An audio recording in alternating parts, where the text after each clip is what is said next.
नमस्कार। तमाम कोशिशों के बाद भी छत्तीसगढ़ में नक्सली परेशानी से निपटना अपने आप में एक बड़ी चुनौती बन गया है। ऐसा मैं इसलिए कह रही हूँ क्योंकि कुछ कुछ समय के बाद वहाँ नक्सली जो हैं वो एक्टिव हो जाते हैं और सुरक्षा बलों को चुनौती देते हैं। अब तक हुए नक्सली हमलों में बड़ी संख्या में सुरक्षा बलों, राजनेताओं, प्रशासनिक अधिकारियों की हत्या हो चुकी है। इसलिए लगातार इनकी एक्टिविटी पर नजर रखने के लिए सुरक्षा बलों ने तमाम तरह के अभियान चलाकर उन्हें मौत के घाट भी उतारा है। अभी हाल ही में छत्तीसगढ़ के बीजापुर में नक्सलियों और सुरक्षा बलों की मुठभेड़ हुई। बीजापुर एसपी जितेंद्र यादव के मुताबिक करीब 18 घंटे चले एनकाउंटर में कुल 13 नक्सलियों के शव बरामद किए गए, जिसमें एक महिला नक्सली भी है। मंगलवार की सुबह 6 बजे शुरू हुई मुठभेड़ रात करीब 11 बजे तक खत्म हुई। जवानों ने नक्सलियों के पास से AK-47, LMG जैसे ऑटोमेटिक हथियार भी बरामद किए। इसमें कोई शक नहीं है कि यह सुरक्षा बलों के लिए एक बड़ी कामयाबी कही जा सकती है, क्योंकि इसमें नक्सलियों की प्लानिंग को अंजाम देने से पहले ही मार गिराया गया। मगर वहां किस तरह से नक्सली नासूर को खत्म किया जा सकता है, इसका दावा करना बहुत मुश्किल है। ऐसा कहने के पीछे कारण ये भी है कि ये मुठभेड़ उस दिन हुई जब टेकल गुड़ेम मुठभेड़ की ये तीसरी बरसी थी। जी हाँ, 3 अप्रैल 2021 की इस मुठभेड़ में 22 जवानों को नक्सलियों ने मारा था।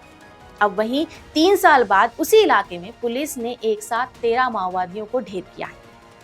पुलिस से मिली सूचना में कोरचोली और लेड्रा के जंगल में भारी संख्या में इस पूरे एरिया में नक्सली मौजूद हैं और इस पर बीजापुर से DRG, CRPF जैसे कई जवानों को सोमवार को वहां पे रवाना किया गया।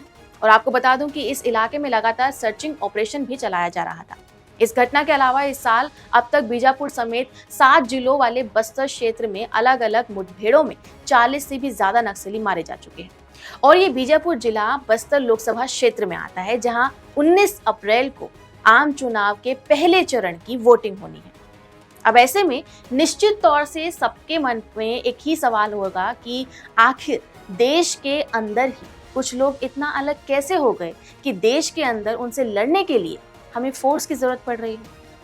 ये समझना जरूरी है कि नक्सलवाद मूल रूप से कानूनी समस्या है या इनइक्वालिटी से पनपा एक लावा। कुछ थिंकर्स का एक वर्ग जो है वो नक्सलवाद को आतंकवाद जैसी गतिविधियों से जोड़कर इसे देश की इंटरनल सिक्योरिटी के लिए सबसे बड़ा खतरा मानता है। तो वहीं दूसरा वर्ग ऐसा भी है जो सोशल, इकोनॉमिक, पॉलिटिकल डिस्पैरिटीज और एक्सप्लॉयटेशन की पीड़ा से उपजा इसे एक विद्रोह समझकर इसकी वकालत करता है।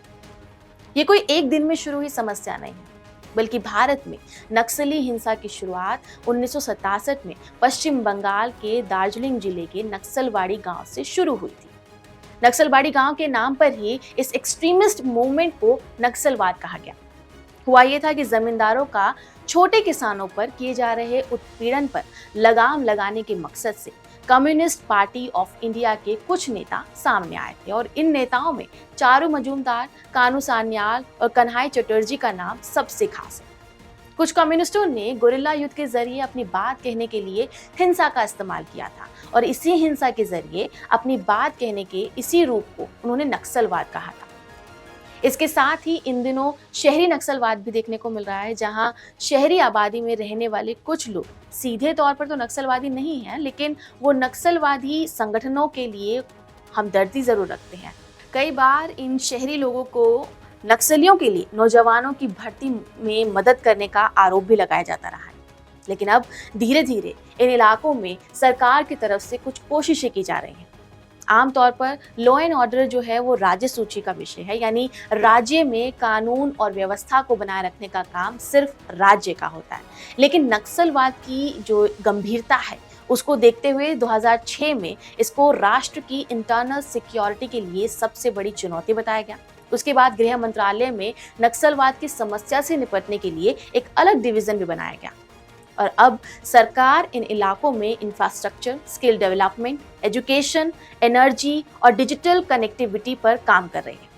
इसके अलावा सड़कें बनाने की योजना पर भी तेजी से काम चल रहा है और साल 2022 तक 48,000 किलोमीटर सड़कें बनाने का भी लक्ष्य रखा गया था। इस तरफ जहां इस समस्या की वजह से इकोनॉमिकली और सोशल जो इनइक्वालिटी आ रही थी, वहीं दूसरी तरफ अब इसे एक राजनीतिक समस्या भी समझा जाने लगा है।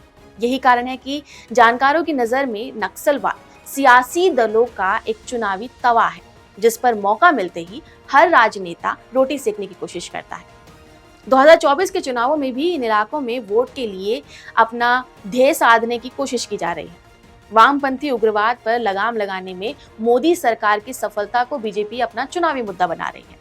उसे लगता है कि इससे साउथ और ईस्ट के इलाकों में पार्टी को ज्यादा सीटें मिलेंगी।